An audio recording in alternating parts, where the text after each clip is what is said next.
Hey everybody, and welcome back to Text and Download. So tonight, we're going to go into a bit of a wild speculation and have a really fun time talking about a Legends character that I hope we get to see in the Kenobi series. This is going to be about Asherad Hett. Now I know that we've already have a name for the new Jedi that's going to be in the Kenobi series, Nari, but that doesn't mean his backstory has to be completely brand new. This could be Asherad Hett finally coming into canon. They just changed his first name, give him a bit of a background change, whatever. But it could simply be the same person. This is, of course, me just grasping at straws because I would love to see Asherad Hett come into the canon sources, because that would open up the later field into a lot of really cool stuff that I know a lot of people would really love to see in the Star Wars universe, especially the cinematic universe. So let's backtrack a bit and let's talk about the history of Asherad Hett just a little bit. Asherad Hett is born to his father, Sharad Hett. Sharad Hett was a great fighter. Before Clone Wars, he was an amazing Jedi and served as a Jedi Master for many years. After there was a huge calamity that killed a lot of his family, though, he exiled himself because of his emotions and went back to Tatooine and actually becomes a warlord for a Tusken Raider tribe. While there on Tatooine, there is a huge war that breaks out between the Hutt cartel and the locals on the Tatooinean deserts, because the Tusken Raiders have never enjoyed all of these corporations coming in. Tusken Raiders really believe that all other species that come to Tatooine are simply just intruders, that every single person here doesn't belong here. It is the Tusken Raiders and the Jawas that are the original species of Tatooine, and it is their job to protect Tatooine. So because of that war between the Hutts and the Tuskens, Aurra Sing then is hired to kill the warlord, killing Sharad Hett and his wife. Ki-Adi-Mundi had shown up during the time because the wars had broken out so badly to try and help his old friend, which pretty much led to everything coming to a climax, and Sharad Hett on his deathbed asking Ki-Adi-Mundi, "Please take my son and train him in the Jedi way. He's strong in the Force." Ki-Adi-Mundi, being a good friend to Sharad Hett, does just that. Ki-Adi-Mundi takes Asherad Hett back to Coruscant and trains him in the Jedi ways. There are some really awesome non-canon pictures here of Asherad Hett wearing both his Tusken mask and then not in some cases. It depends, really. Most Tusken Raiders know that you're not allowed to show your skin. It is a religious thing to have yourself completely covered. In his time of being a Jedi, Asherad Hett actually gets to meet a young Anakin Skywalker and befriends him quite a bit.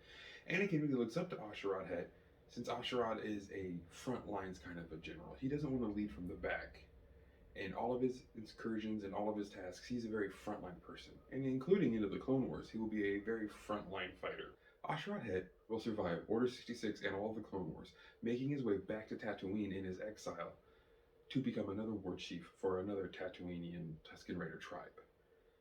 During this time, though, this is when Obi-Wan is on Tatooine. Through a bit of circumstance, Asherad Hett and Obi-Wan come to clash and duel. Obi-Wan beats Asherad Hett. Asherad Hett is in exile from his Tusken tribe because his face was revealed in the fight, which is seen as the most ultimate dishonor.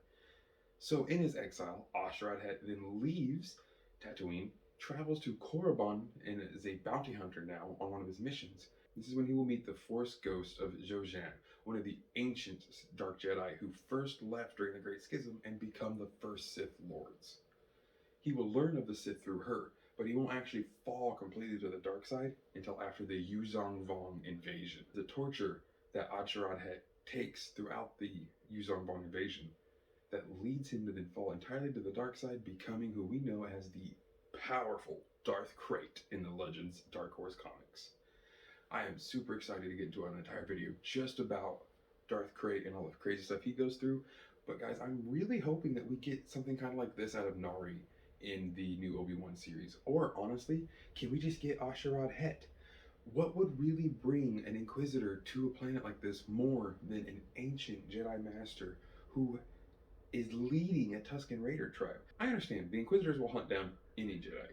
But I believe that this Nari, almost like a Padawan, I really don't think they would waste a lot of their time really trying to track him down. There has to be something more. So either he's already given up that he's trying to find other Jedi Masters, and of course they're using him in as bait, or we're going to be getting to the fact that this Nari character is actually connected to something far deeper. Is it Asherad Hett? Is it another Jedi Master? You know, it's hard to tell. Disney Plus has been pretty good about keeping this all under wraps. I would love if we got to see a Legends Jedi Master like Asherad Hett pop back into canon, because that opens the door for the Yuzong Vong, for Darth Krayt, to finally get Darth Talon that way. Darth Talon originally shows up as Darth Krayt's apprentice, fighting against Cad Skywalker in the Legends comics, and it's a very fun read. And this could be how we finally get Darth Talon back, would be Asherad Hett being in the Kenobi series. Maybe even if it's just like a little Easter egg, that enough would be amazing to really be like, all right, guys, we've kind of got the next few steps lined up, and it's just going to take us a little bit to get there. Do I think Asherad Hett is actually full on going to be a part of the Kenobi series? No. But I feel like it should be an Easter egg, if not simply mentioned. Even if he's not in the show, I would love for Obi-Wan to just talk, oh yeah, I had to fight Black Chrysanthemum, and I gave him a scar, kind of alluding back to that, since we've seen Chrysanthemum in the Book of Boba Fett. But also for him to be like, oh, and then I had to duel this other guy who uses 2 lightsabers, who is a Tusken Raider warlord.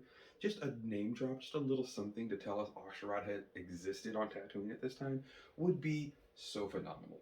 I love the Dark Horse Legends comics because they're very gritty and dark, but they're also extremely well written and very Star Wars. Those Legend comics are an absolute must for any Star Wars fan who's looking to get out of the canon sources. So again, it would just be super cool for the Kenobi series to drop these kind of Easter eggs.